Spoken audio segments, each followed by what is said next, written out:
Good evening. Coming up tonight, the university updated its mask mandate. What you need to know about this change on campus.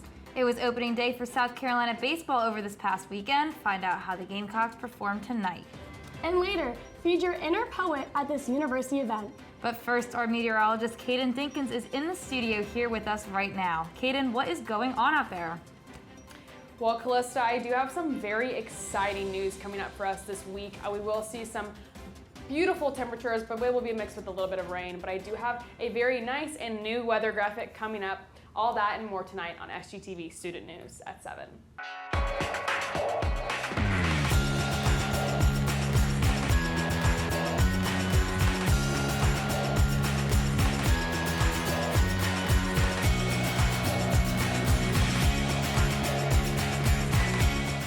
Live from the Kennedy Greenhouse Studio. This is Student News at 7.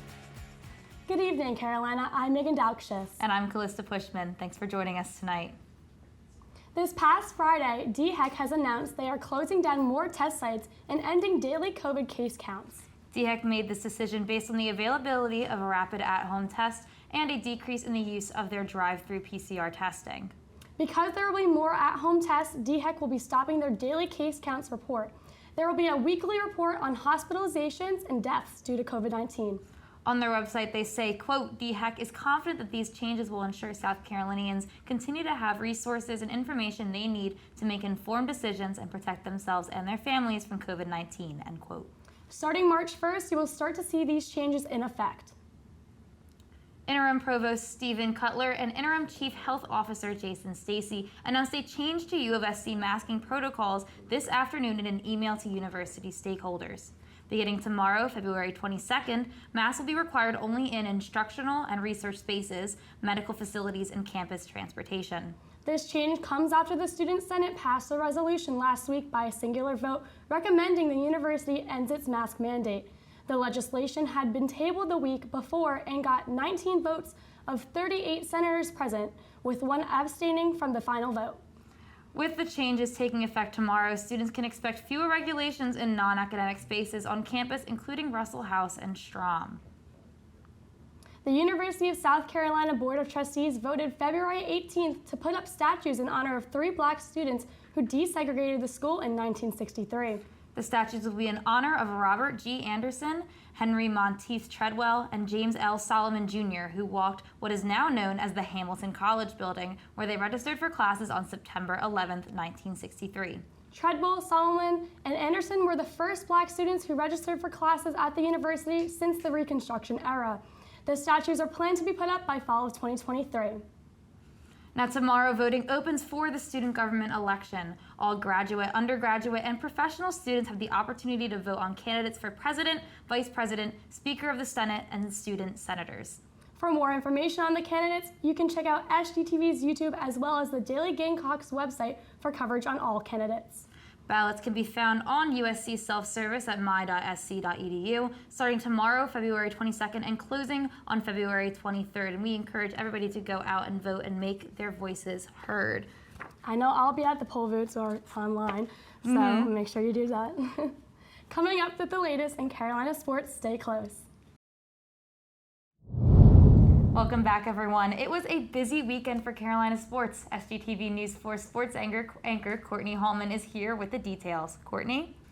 Yes, Callista, it was a busy weekend. Yesterday, the women's basketball team played against Tennessee with College Game Day live and rolling. These women put on a show yet again, but this time in front of a sold-out crowd. At the start of the game, the crowd size did get to the players. I think it had an effect on our team at the beginning of the game, but we recalibrated and found a way to gut out a win. As I mentioned before, it was senior day for the 6 members on this team: Destiny Littleton, Victoria Saxton, Lily Grissett, Alessa Westlick, and Destiny Henderson. The Gamecocks went on to defeat the Vols 67-53, but this addition to their collection Sunday was more about than just stats. It was about the environment that makes athletics in Carolina unlike other programs. The home court advantage and the home court love, things that are soon to heat back up with March Madness around the corner. So tonight, I think we will leave it at this. Another game dominated by the Gamecocks. The women's basketball team is set to travel to Texas A&M this week to compete on Thursday at 8:30 p.m. Okay, Trivia time. What team this week has just earned their 24th opening season win last week? Well, you're about to find out. The Gamecock baseball team opened their season last week against UNC Greensboro and came out on top, finishing opening day with a 9-7 win.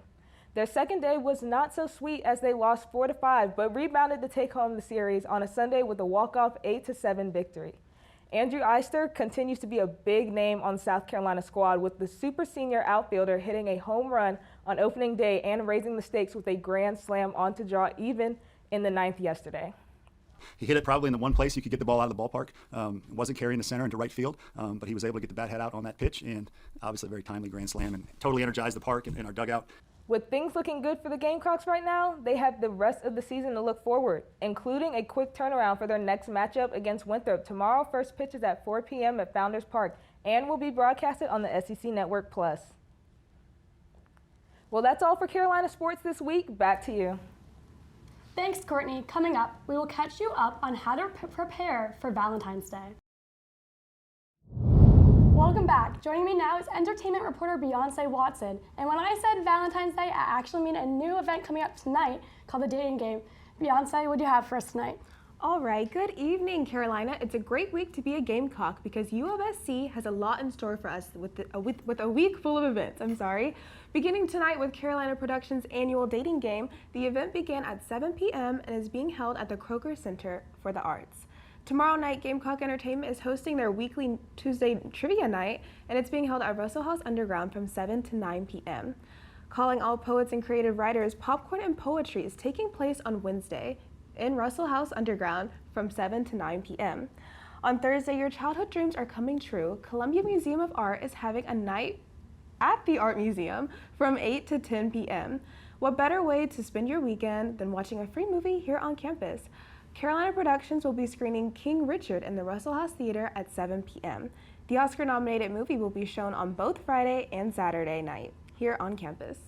There is so much for our campus to do No, this really, week. I couldn't even get it out. It's a lot. I want to hit all of those events, and you'll definitely see me at that art museum. Oh, okay. Well, hopefully everyone has energy for the weekend because Columbia's 12th annual Mardi Gras Festival is happening this Saturday.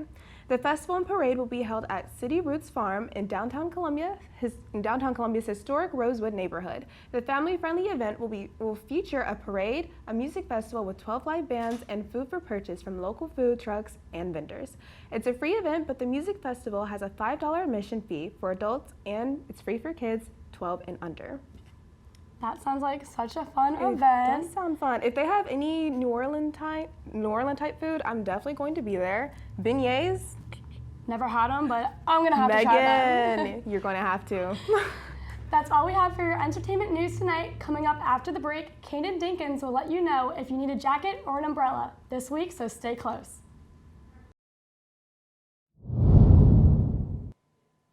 Welcome back, Gamecocks. Coming up this week, we have some possible scattered showers. That is tonight, actually, coming up in just a little bit. Those won't last for very long, and they'll be very light, but those are possible. And then we have afternoon showers possibly tomorrow. Very low chance, but just keep an eye out for that. Higher temps continue through the rest of this week. That is a very nice surprise, and we have a beautiful weekend ahead. Now, the high temperature trend of this week, like I said, we have some higher temps. On Tuesday, tomorrow, we have a high of 77, a high of 80 degrees on Wednesday, but it is going to be a little bit rainy, so it could be humid, making it a little bit warmer, but it is still, those temperatures are coming right in. And then we have a high of 82 on Thursday. That tops us for the week. We start going down on Friday to a high of 79 on Friday, like I said. And then we have a low or a high of 60 degrees on Saturday. That drops down quite a bit. And then once again, drops down just a little bit more on Sunday. That is going to stick around for a little bit, but hopefully those temperatures will warm right back up. Now, right now here in Columbia, South Carolina, it is 65 degrees, feels like 65, with those winds going south at 3 miles an hour, and the humidity is 60% because of that rain coming in. Like I said, spotty showers, and it is very cloudy. That sky cover is at 92%, so basically you're not going to be able to see anything. So be prepared for that. Now, I have a very new weather graphic I'm excited to share with you guys, and that is what you should wear for the week. So coming up on Tuesday, it is cloudy with a high of 77. It is kind of warm. I think you should wear a light jacket just in case it is a little bit breezy, and we have a low of 59, which it could get kind of cool. Now on Wednesday, we have some afternoon rain. You probably should put on those rain boots in the morning just in case, and that umbrella, like I said, just in case again, if we have some spotted showers, because there is a slight chance. And that high is 80 degrees, so you're not really gonna need a rain jacket because you might get a little bit too warm. And a low of 57 later on in the day.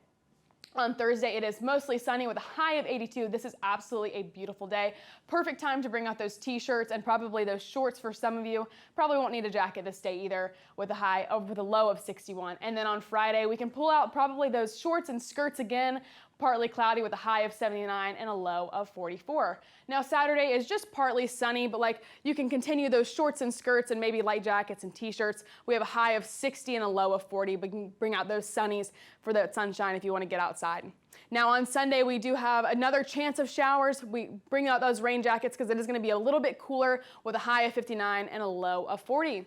Well, that's all I have for you guys tonight. Make sure you're prepared for this week and stay tuned for tonight's edition of Carolina Canines. And finally, tonight's Carolina Canine features Buddy. Buddy was sent in by U of SC sophomore Peyton Hollis. He is a yellow lab described by his family of 12 years as the sweetest boy ever. And what an honor to have the sweetest boy ever on our first live show. So exciting. And adorable. Of course. I mean, the sweetest boy and the cutest boy. Probably the fluffiest puppy ever. Oh, yeah. Now, that's all we have for tonight's edition of Student News at 7. Be sure to follow us on Instagram, Twitter, and Facebook at SGTV at USC. To keep up with all of our content, be sure to also visit us online at sgtvonline.com. For SGTV News 4, I'm Callista Pushman. And I'm Megan Dowkshes. From all of us here at SGTV, have a great night, Carolina, and forever to be.